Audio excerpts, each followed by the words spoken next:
ನಮಸ್ತೆ ವೀಕ್ಷಕರೇ, ನೀವು ನೋಡ್ತಾ ಇದ್ದೀರಾ ಪ್ರಜಾ ಫ್ಲಾಶ್ 10. ನಾನು ಮೀರಾ ಪ್ರಸಾದ್. ಈಗ ನೋಡೋಣ ಇವತ್ತಿನ ಹೆಡ್ಲೈನ್ಸ್.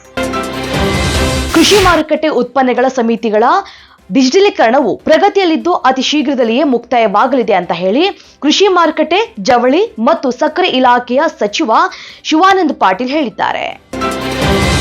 ಗಂಗೇನಹಳ್ಳಿ ಡಿನೋಟಿಫಿಕೇಶನ್ ಪ್ರಕರಣಕ್ಕೆ ಸಂಬಂಧಪಟ್ಟಂತೆ ಲೋಕಾಯುಕ್ತ ವಿಚಾರಣೆಗೆ ಎಚ್.ಡಿ. ಕುಮಾರಸ್ವಾಮಿ ಹಾಜರು. ಸಿಎಂ ಸಿದ್ದರಾಮಯ್ಯನವರ ಸಾರ್ವಜನಿಕ ಜೀವನ ಅಷ್ಟೊಂದು ಪರಿಶುದ್ಧವೇನಲ್ಲ, ಅವರ ಭ್ರಷ್ಟಾಚಾರಗಳು ಹೊರಗಡೆ ಬರಬಾರದು ಅಂತ ತಯಾರಿಯನ್ನ ಮಾಡಿಕೊಂಡು ಭ್ರಷ್ಟಾಚಾರವನ್ನ ಮಾಡ್ತಾರೆ ಅಂತ ಬಿಜೆಪಿಯ ನಾಯಕ ಸಿ.ಟಿ. ರವಿ ವಾಗ್ದಾಳಿಯನ್ನ ನಡೆಸಿದ್ದಾರೆ. ರಾಜ್ಯಪಾಲರು ಹಾಗೂ ರಾಜ್ಯ ಸರ್ಕಾರದ ನಡುವಿನ ಶೀತಲ ಸಮರ ತಾರಕಕ್ಕೆ ಏರ್ತಾ ಇದೆ.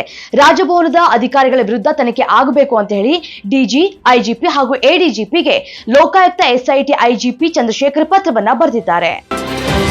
ಕೇಂದ್ರ ಸರ್ಕಾರದಲ್ಲಿ ಸ್ಥಾಯಿ ಸಮಿತಿಗಳನ್ನ ರಚನೆ ಮಾಡಿದ್ದು ಹಣಕಾಸು ಸ್ಥಾಯಿ ಸಮಿತಿಯ ಸದಸ್ಯರನ್ನಾಗಿ ಚಿಕ್ಕಬಳ್ಳಾಪುರದ ಸಂಸದ ಆಗಿರುವಂತಹ ಡಾಕ್ಟರ್ ಕೆ ಸುಧಾಕರ್ ಅವರನ್ನ ನೇಮಕ ಮಾಡಲಾಗಿದೆ.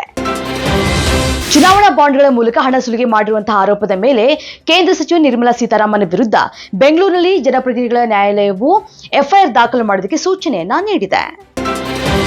ತಿರುಪತಿಯ ಲಾಡು ತಯಾರಿಕೆಯಲ್ಲಿ ಪ್ರಾಣಿಗಳ ಕೊಬ್ಬು ಬಳಕೆ ಮಾಡಲಾಗಿದೆ ಎಂಬ ಆರೋಪದ ಬೆನ್ನಲ್ಲೇ ಅಯೋಧ್ಯೆಯ ರಾಮ ಮಂದಿರದಲ್ಲಿ ವಿತರಿಸಲಾಗುವಂತಹ ಪ್ರಸಾದವನ್ನ ಟೆಸ್ಟ್ಗೆ ಕಳುಹಿಸಲಾಗಿದೆ ಅಂತ ಹೇಳಿ ಆಹಾರ ಸುರಕ್ಷತೆಯ ಅಧಿಕಾರಿಗಳು ತಿಳಿಸಿದ್ದಾರೆ.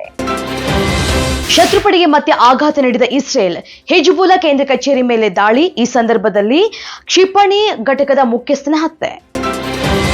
ಆಸ್ಟ್ರೇಲಿಯಾದ ವಿರುದ್ಧ 4ನೇ ಏಕದಿನ ಪಂದ್ಯದಲ್ಲಿ ಇಂಗ್ಲೆಂಡ್ ಜಯವನ್ನು ಸಾಧಿಸಿದೆ.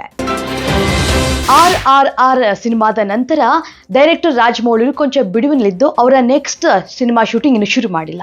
ಸೊ ಈ ಮಧ್ಯದಲ್ಲಿ ಅವರು ಪುಷ್ಪ 2 ಚಿತ್ರದ ಸೆಟ್ಗೆ ಭೇಟಿ ನೀಡಿದ್ರು. ಇದಿಷ್ಟು ಇವತ್ತಿನ ಫ್ಲಾಶ್ 10. ಇನ್ನಷ್ಟು ಅಪ್ಡೇಟ್ಸ್ಗಾಗಿ ನೋಡ್ತಾ ಇರಿ ಪ್ರಜಾಧ್ವನಿ ಟಿವಿ.